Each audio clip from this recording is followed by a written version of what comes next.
This is the Norris Group's Real Estate Investor Radio Show, the award-winning show dedicated to thought leaders shaping the real estate industry and local experts revealing their insider tips to succeed in an ever-changing real estate market. Hosted by author, investor, and hard money lender, Bruce Norris. Hi, thank you for joining us. My name is Bruce Norris, and today, once again, joining us is Sean O'Toole, CEO and founder of PropertyRadar. Hope you enjoyed part one of our interview last week, where we talked about how a special gift from his parents at age 10 led to Sean's early entrepreneurial spirit that would evolve into the great company he leads today. And I hope you enjoy part two. So before I actually started ForeclosureRadar, we were tracking all of the foreclosures just for my own business. I made $1 million on a commercial deal. And I said, well, heck with these residential deals. I'm going to track commercial deals. There weren't very many. So I started tracking more and more foreclosures and tracked all of California looking for another $1 million commercial deal. Right. $1 million profit commercial deal. Never found one. That did lead me to tracking a lot of foreclosures. Even in 2006, we started to see the numbers go up so rapidly that the first few months of 2006, I was getting rid of the rest of my inventory.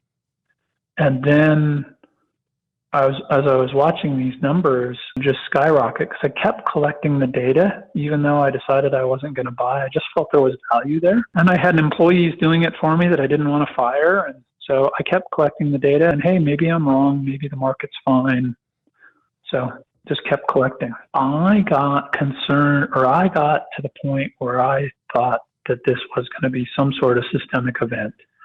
And I actually wanted to do like a big short. Like I wanted to put a $1 million against New Century, Countrywide, and a handful of these other companies that I was just seeing their foreclosures explode. Mm-hmm. And nobody was talking about it. Mm-hmm. And I said, well, boy, and their stocks were high. And I'm just like, when this blows up, right, there's a huge opportunity here. A broker friend of mine, who's a top broker, actually met with a couple of these folks and ended up talking me out of it and said, hey, these guys are hedged. They know about the problem. It's not going to create any problems for their business. There are going to be a bunch of foreclosures, but it's all well within their kind of operating parameters, and they're models. Taking steps to deal with it. So, otherwise I'd be sitting on a private island kite surfing right now if I'd made that bet, and I would have been in that Big Short movie instead of the other guy, or maybe both of us. That's right. But, you know, what you did really, what you did with what you knew, and it's interesting, you did it after you were you stopped being a buyer at the trustee sales. You really revolutionized the access to the data, because prior to that, that was the 40 thieves, and sometimes in some counties it was 5. It was a very small group of people that pay a lot of money for the information, and the information wasn't always the best information. So honestly, when you came out with ForeclosureRadar and the process that you had and the accuracy it had, it really changed the game and allowed a lot of people to participate. Yeah, just coming from a computer background, I took a very different approach to it, right? And this was true when I was doing the business too, right? I automated a lot of my title research. I built a database on each property. You know, we'd probably look at 50 properties for every one we would buy. Right. You know, that's just kind of the nature of trustee sales. Like, that's one of the things people don't get. Like, you have to be really efficient. And I said, well, geez, I can use my computer skills to be really efficient, and I can do this better than the other guys. You know, and that's really what that came out of, was that those years of experience. I always joke with my friends in Silicon Valley that the smartest thing I ever did was leave Silicon Valley and actually go get real world experience. Mm-hmm. And solve my own problems rather than somebody else's. We subscribed to it. And at the time, prior to that, we were probably paying 20 times for less accurate information. So unfortunately, it turned out there was 100 people at the sales instead of 5. But not everybody was happy with me, for sure. I had one customer offer me $1 million to turn the service off in one county for 1 year. Oh, wow. And it was just a couple of weeks after I'd signed my deal with the California Association of Realtors, mm-hmm. saying we would provide access for the whole state. Right. And so there was really no way I could even entertain it. That guy thought it would be a profitable $1 million to spend if you would just stop telling people what is out there. That's pretty funny. So you had, foreclosures obviously exploded, and then it went through a natural process where they started to deplete, and very wise move to go, not that you've eliminated falling foreclosures, but you also changed from ForeclosureRadar to PropertyRadar, because now there were lots of other games in town to play for as investors or agents, and having access to all that information was a really big deal. Yeah, it was kind of, my original vision, because again, when I first started ForeclosureRadar, there was like 40 guys buying foreclosures. Yeah. And I said, well, you know what, this is going to be my first module, right? And what I want to do is I want to build a Bloomberg terminal for real estate and try to do for the real estate market what Bloomberg and others did for stocks and bonds and commodities, where you get this, near real-time information on those markets. We're still nowhere close. I think we're doing a great job with public records, but in terms of that big vision, right, there's a long way to go in real estate. The markets still rely on these indexes that, kind of run weeks to months behind. And especially with COVID right now, right, it's been hard to get data out of the county recorder's office. That's really, one of the core problems, is just how antiquated that whole process and system is. When I went to PropertyRadar, it was just kind of going back to that original mission, kind of more around being a property information service, which is not really where we've ended up now.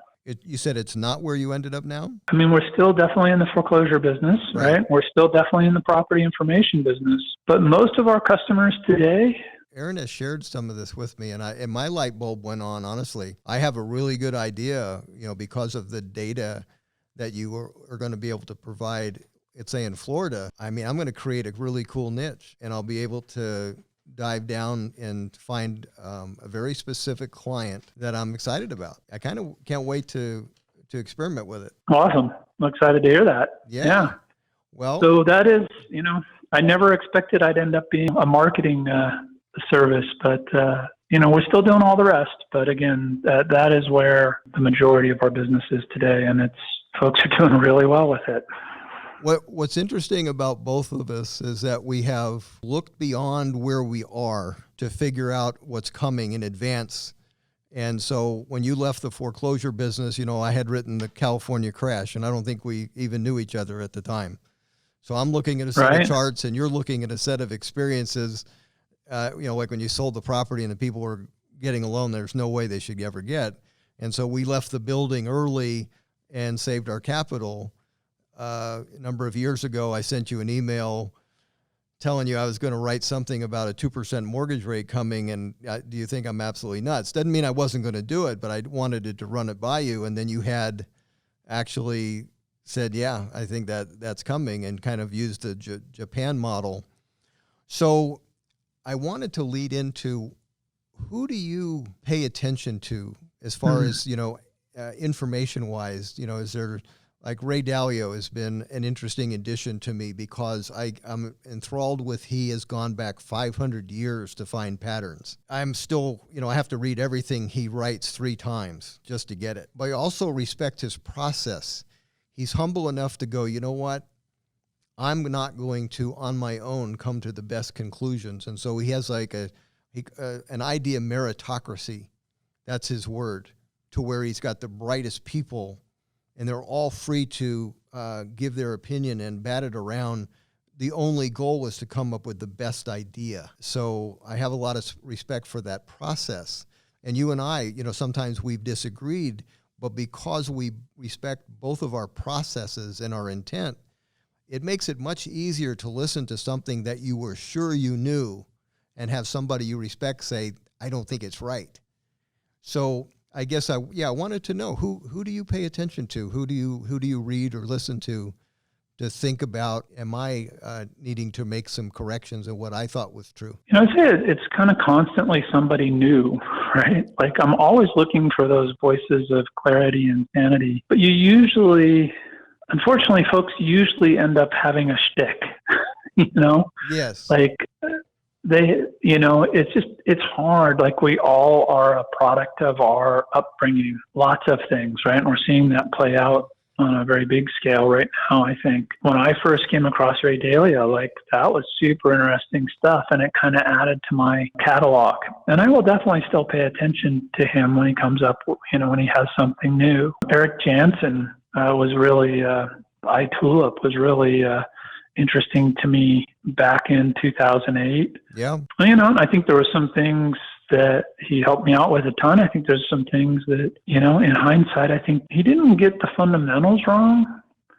And I think one of the things that's so hard, right? Economics is a Bachelor of Arts. It's not a Bachelor of Science.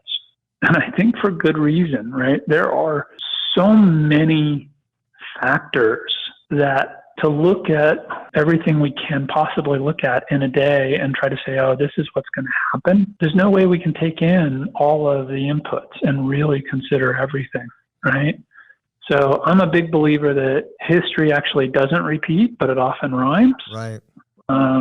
Which isn't my quote. I think that Eric had that, but I think it actually maybe comes from somebody else. It did, yeah. I believe that. So I think that there's a lot of lessons in history, but I don't think we'll see, those same things going forward, right? There'll be things that hint to it. And this is where I hear a lot of what Ray Dalio is saying. He's basically saying that we're very close to a change of world order. Yeah. With the U.S., falling by the wayside, losing our reserve currency, which has just huge disruption, written all over it, and China coming up to take our place. Yeah. And I see a lot of signs that could definitely happen. I also don't know that I'm as convinced that it's as soon as he seems to be at least alluding to. He hasn't said anything particularly. Like most of us that give our opinions about what's happening in the rest, we're pretty good about using probably, unlikely.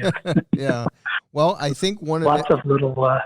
I think because of his historical point of view, what he is saying is that with regularity, a reserve currency loses its reserve currency status eventually. So that is. Well, not only that, and he says it starts with a decline in education. Yeah. Right. Yeah. And it kind of ends with a people that are fighting amongst themselves. Yes. Which is definitely where we're at. Right. Like that is the pattern that happens. Right. So, and the other side of that pattern, right, is as they start to focus on education and investment and those things, right? Economies rise.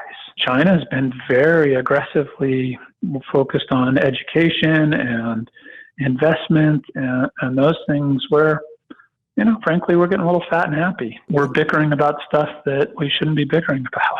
Yeah, I completely agree. I had an experience after 9/11 where I went to the first baseball game that was in Anaheim Stadium after 9/11. There was, a crowd of maybe 35, 40,000 people, and national anthem was going to be sung, and everybody dutifully stood. And for the first time in my life, I watched 40,000 Americans sing. It was moving because I looked around and I realized we all got it. At least at that moment, we got it. We were the same, and it was touching, and I wish we could kind of return to that. And as you know, at the I Survived event, every time I end the meeting saying what I wish for is that every politician, instead of being a Democrat or Republican for the next 4 years, would be an American first. And that would solve a lot of stuff. It really would. Yeah, no kidding. I was going to mention... I think we've got to get to a 3-party system, right? You get a 2-party system, and it just naturally leads to them going farther and farther in opposite directions. You get 3 parties, you have the ability to find agreement on things. Yeah. And the best ideas of a party will get glommed onto by another party without it being we believe this, you believe that, so therefore we can't agree thing. Yeah. You know what was interesting, and I guess we're pretty close to running out of time. Oh, we have 5 minutes. Okay. I walked around the library not library, bookstore. There's actually still one in Riverside, so I walked around it, and it had all kinds of title headings, and I just felt like I wrote them all down, and I did that because I wanted to think about which of those titles could I actually write a book on that would be of benefit to my fellow citizen. Pretty humbling experience. It was one. what it told me is that I'm really reliant on others' honor and ability to conclude some things. So, when I listen to some people that are historians, it dawns on me, I am never going to get there. I'm never going to go, whatever you studied, that's like somebody I really respect that's come to conclusions that I can relate to too. Just realize I'm kind of reliant on your being honest and when you're writing that book. And there's just one category that I'd say that I feel like I could write, that the more and more I know, the more humble I get about what I don't. Yeah, what's the great quote? Like, the wisest men realize how little they know. Yeah, well, that's or even that they know nothing. Right? Like that. I'm attracted to that scholar. There's no doubt about it. When I listen to people and I think, they know more than I'll ever know, and then they come out with, I'm telling you what I've concluded thus far. There's still more, and I really appreciate that, because to me, that's a guy that's got my attention. I really don't like experts that basically study something for 3 weeks and that they got it. You're going, oh no, I got it. Yeah. Oh no. So there's 500 hours of new video uploaded to YouTube every minute. Oh my gosh. There is more video uploaded to YouTube than you could watch a day, than you could probably watch in a life, or than you could watch in your entire life. Yeah. Right. So, and I think that's actually a real core bit of our collective anxiety at this point. I think our parents probably thought that they had a pretty good grasp of what was going on in the world, right? Because there was only 3 news shows. Maybe you liked ABC versus NBC versus CBS, but right, they all pretty much kind of said the same thing, and we all kind of had that same shared perspective. Mm-hmm. And now with so many voices and so many perspectives and things like QAnon and other things like that, right? Like, the disparity of our individual views is growing so quickly. I had a really interesting encounter in a taxi cab in China. The driver spoke very good English and was super friendly. And I didn't even know if I could ask this question without the secret police coming out and grabbing me, right? I said, so are you aware of censorship? Are you aware that there's a lot of things out there in the world that you don't get to see? And he laughed. And he's like, we're not morons, right? We all know how to use a VPN. We can look at whatever we want to look at. And I went, oh my God, that was revelatory to me. I didn't think that was possible. And this is a taxi driver too, not an executive or, something else. And I said, isn't that a problem for you? And he goes, no. He goes, it's great that the state controls what we see, because it keeps dissent down and we're happy. And we're all pulling in the same direction. Mm. And I was like, okay, I'm not saying I buy into censorship at all, but it was that was a really unique, interesting perspective to say, yep, we know there's censorship, but we want to win as people and we want to do well. And therefore, tamping down the dissenting voices so that we can all row in the same direction will make us more competitive and allow us to beat you. That's what I heard. Okay. And I don't think they're wrong. Yeah, it's a big price to pay, but it was a great question. Yeah, I'm not saying we should pay it either. I'm just saying that, if you've got an enemy all rowing the boat in the same direction and you're not, that's a problem. Well, I guess that's why I go back to that one moment where we were all singing the national anthem. I thought, okay, we know we have that capacity, and we're really great when we do it. And man, I don't know what the event is that's going to say we're back in that boat and we're going to sing together, but I hope we get there. I really do. And I think we need to, for sure. And I hope it's a positive event that gets us there, not a negative one, because there are really bad things that could get us there, but I hope it's not through that. Yeah. Hope we find that place sooner. So last question. So what's the journey for Property Radar look for the rest of the year? You're in what states now and planning on going to to a national level at what point? Yep, we're in 5 states, Arizona, Nevada, California, Washington, Oregon right now. All hands are on deck right now, pushing for getting us national. We've been ingesting, refining data for almost 2 years. This is a place where we're very different than other companies, because most companies just load the data and resell it. We do a lot of work, and I think that's one of our core differentiators. It's been hard. We are close. I expect we'll open a beta up to a selected group of folks in just the next few weeks. And then we should be national in the next couple of months. Aaron's excited about being a part of it. He really is. It's very cool. Yeah, thank you for for letting him come hang out with us.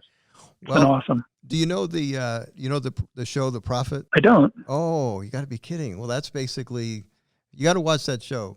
There's a guy named Lamonis. I watch almost no TV. Okay, well, this one's worth watching because he literally is a business genius. And he goes around and he basically becomes part owner of a business that he has no intentions of being there, but he's probably the most important person because he changes the processes to successful business. He takes it doesn't matter what he is, Camping World, as you know, that giant American flag, that's Lamonis. That's him. So he goes into businesses and analyzes them and say, okay, if you want me to be part of it, I have to have 100% control. I'm going to put this much money up. To be honest with you, when Aaron and I first talked about, because I always thought, you know what, you and Sean would be a pretty cool team. I really always thought that. And when it came up, I said, I think that you should do that, because to our business, you have already been Lamonis. You've been the prophet. You have set all the things in place that you don't have to be here 40 hours a week. You don't. It was pretty cool that I was able to watch that show and see that I had my Lamonis in Aaron, who was able to set the Norris Group up so we look like Goldman and Sachs. And he can still do that for very, very few hours, which is pretty cool. So I'm excited that he gets to be part of what you're up to, and I think he'll enhance the result for your company, no doubt about it. No, for sure. Lots of great conversations going on, and he's just such a great ball of energy and light, and and tons of knowledge and experience too. So we love having him. Yeah, he's a team builder.